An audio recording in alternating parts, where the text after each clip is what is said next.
There's a line of scripture. You don't have to stand on this. I'll weave it throughout my next 15 minutes. That Paul writes to the church at Thessalonians. It's in the first letter, in the 5th chapter, and it's at the 18th verse. And he merely says to us, in everything, give God thanks. In everything, give God thanks, for this is the will of God through Jesus Christ. In everything, give God thanks. I want to tag this text this morning, the inclusiveness of thanksgiving. In everything, give God thanks. The couplet has been attributed to the literary giant Oscar Wilde when he penned, supposedly, that two men stood behind the self-same bars. One saw the mud, the other saw the stars.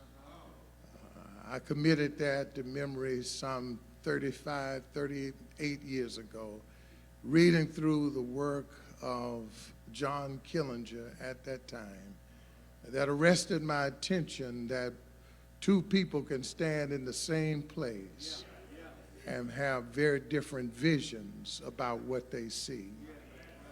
Some only see the mud, others see the stars.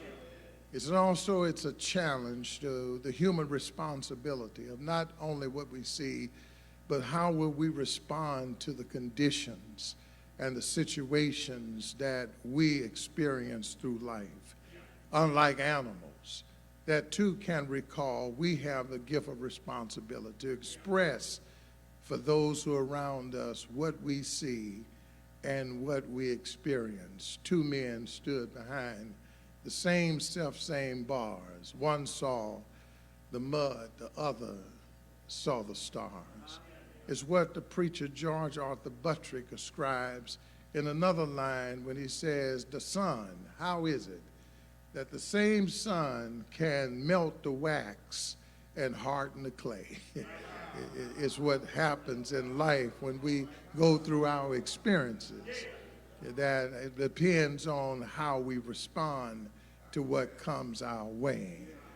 That we serve in congregations of people who look behind bars, and on the other hand, those who experience the nature of sun and sit down and say, but I have hardened like clay.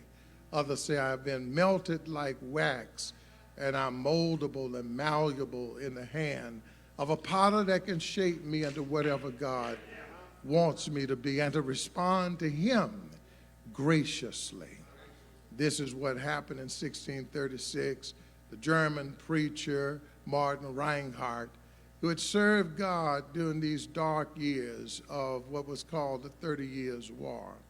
During this dark period, it is said in his biography that he had buried 5,000 parishioners during that particular year. That would be 15 deaths every day. His life had been marked by the death of people in his community. And in response, standing behind the bars, he didn't see the mud, he saw the stars. He was not hardened like clay, he was melted like wax.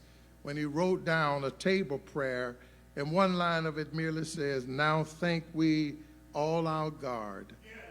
Now we thank thee all our God, with heart and hands and voice, whose wondrous things have done, in whom his word and world rejoices. It all depends this morning on how you look at life and how you allow life to shape you. This happened when you consider on the White Lion, the big ship that transported transatlantically these black bodies that had been enslaved and brought across the Atlantic and dropped off down the Iberian coast, and then parking itself, or docking itself in Virginia, and letting these black bodies, that would be the beginning, not of indigenous servitude, but enslavement. That these bodies that had been seen as nothing but chattel, capital and property, to be treated in a way that it wanted to be treated. And yet, many years later, It is Albert Rabbitoe who puts pen to help us understand how these black bodies endured the most atrocious periods of their lives. In his book, Slave Religion, Rabbitoe simply says, when you can't preach it, when you can't say it, then dance it out. This is part of our history and our religious heritage, that when people make fun of our African expressions, when they talk about the preachers ignorant and hooping and the people sing the way they do, but they've never been enslaved. If you've ever been enslaved, you learn one thing, and that is you might try to control my body, but you can't have my soul. And so our expressions become soul expressions. And so here in all of these things, you notice there's something that takes place in all the expressions.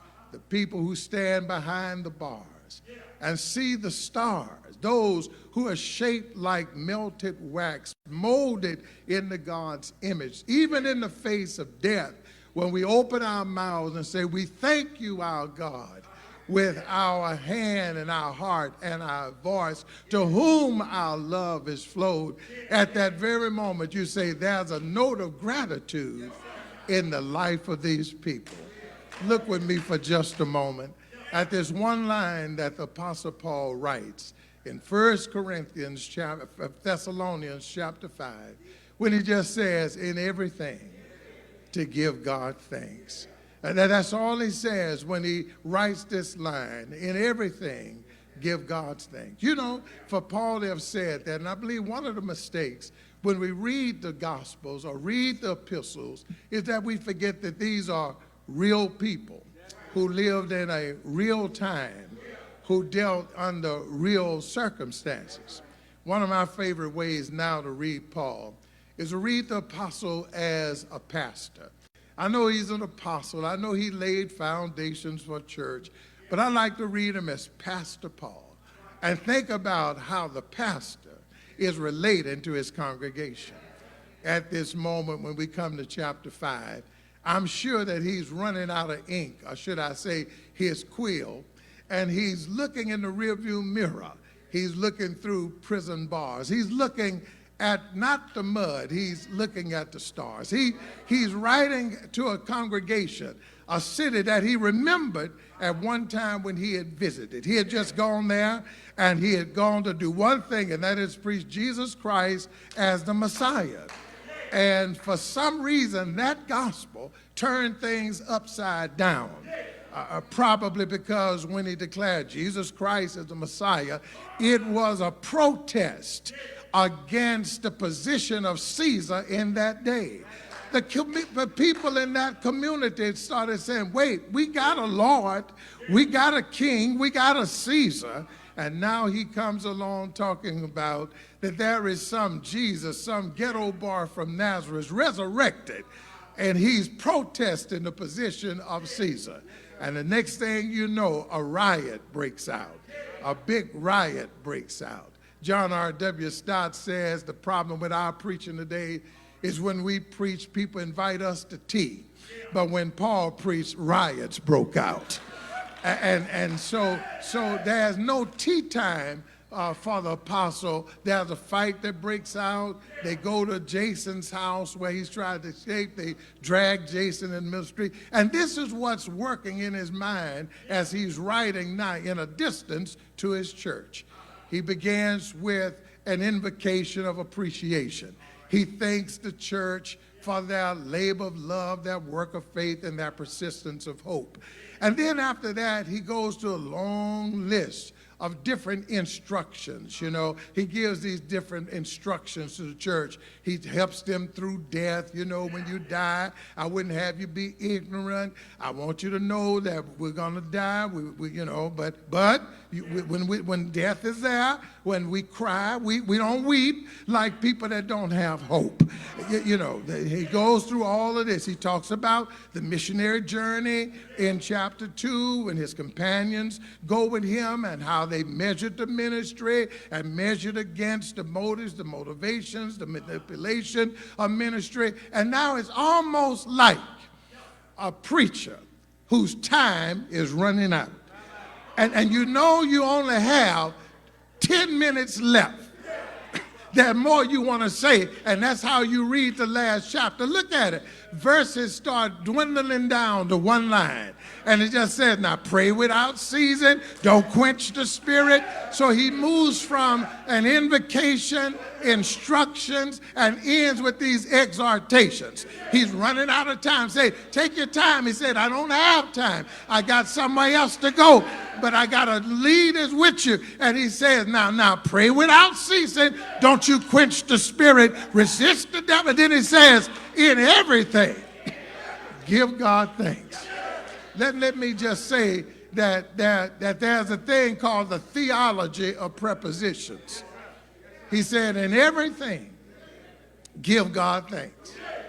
And the first thing that we learned about the Christian life, I only have two things here, and that is that God calls us not to be thankful for everything. I remember when I said that my church, they picked up stones to run me out the pulpit. I said, wait now, there's a thing in English and in grammar called preposition. Paul said, in everything. He didn't say for everything. And I, as a pastor, relating to a pastor, have heard the miscellaneous nomenclatures of people who have made these statements that I'm thankful for everything. I said, oh, they're not going to last. They're not going to last. That's not biblical. That's not theological. That's not Christian. Paul has spent 7 years of his ministry in prison. 7 years of his brief ministerial tenure he spent locked behind prison bars. And one thing that Paul knew, it was this: sick is sick. Prison is prison. Hurt is hurt. Pain is pain. He didn't try to manufacture it. He never said, I'm too stressed to be blessed, or too blessed to be stressed. He never said that. He said, I'm blessed, but I'm still stressed. And I hear these kind of miscellaneous statements from people that make them sound religiously superior. And yet when the first storm comes, they're the first ones to abandon ship. And so the text is tailored to teach us that the real blessing of the Christian life is that you're not thankful for everything. I mean, church history informs us with that. You look at Martin Luther. He's run out of the Catholic Church. He's now in seclusion. He's at the castle. And he's working there. He's not thankful for being run out of the Catholic Church. But something happens while he's on the run. I'm coming back to it. Wesley is not thankful for being put out of the Anglican Church, but something will happen while he's out in the fields. Bunyan's not thankful for the Bedford prison, but he will produce something while he's there. Bonhoeffer is not thankful for the Flossenburg prison, because these are all these people we turn to when the dark clouds of our life come. We quote King, but King's not thankful for the Birmingham jail. No, it says in everything. And that's what I want to get to now, and I'm through with the message. And that is not for everything, but be thankful in everything. Not thankful for everything, but be thankful in everything.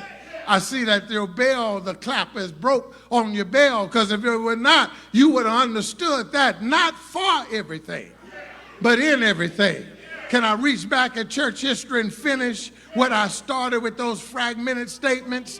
Luther's not thankful for being put out of the Catholic Church, but when he's over in the castle, he's thankful in there. He discovers that the just shall live by faith.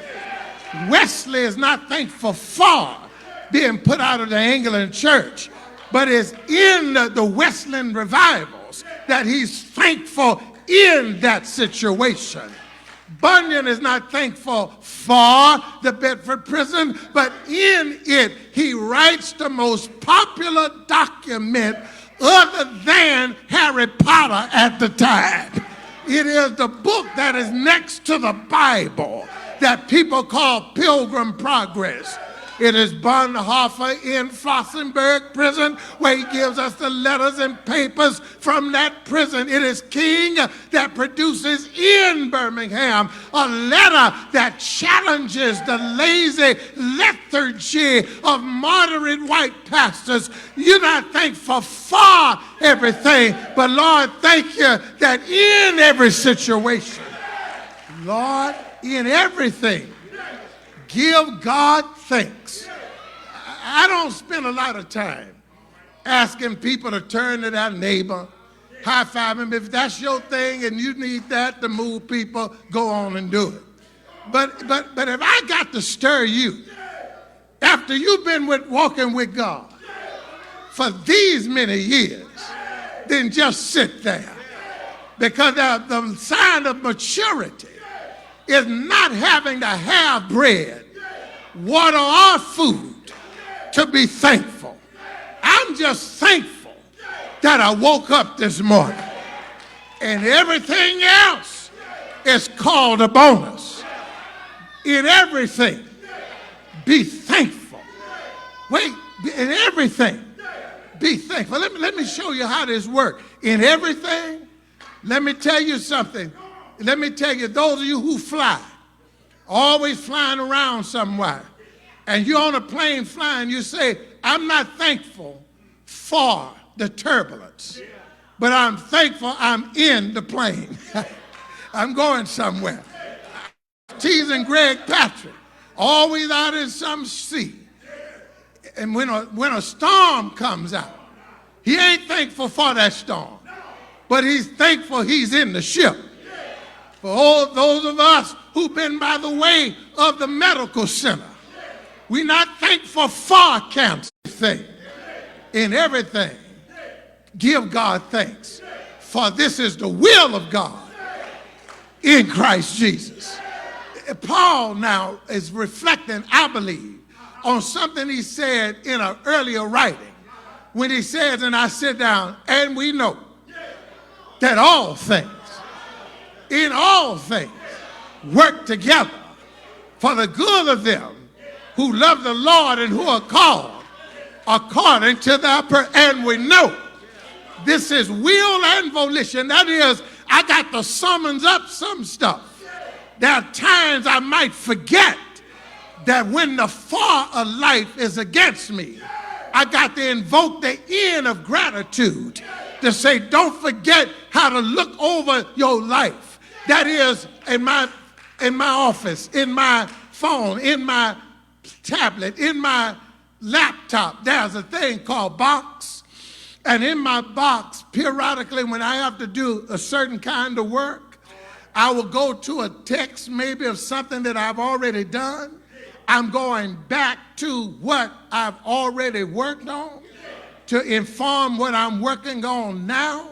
So people ask me, when you preach, how do you do this? How do you do that? I said, well, this is 50 years of preaching. So I don't prepare and plan the way I used to, because I got a deep file cabinet that I go to. I mean, I don't have to start reading the introduction of any book in the Bible. I may get some nuances twisted around, but overall, the general concept of any book in the Bible, you name it, I say, oh, that's 50 years. When you've been walking with God for any length of time, take out your pen and start keeping a note of the things that God has brought you through, so that when you go up against it again, you can say, I've been there before. I've done that before, because I know in all things it works together. Everything ain't good. Everything is not pretty. Everything is not right. But God got a way of taking what you're going through and say, look over your life. If I did it then, I can do it now. Is there anybody here ever tried my Jesus? Won't he make a way? Let the redeemed of the Lord say so. So on this Thanksgiving, when we get around the table and somebody start joking about what we're getting ready to eat, you back up and say, wait a minute. We're not thankful for everything that has come our way, but in everything, in every situation, in every problem,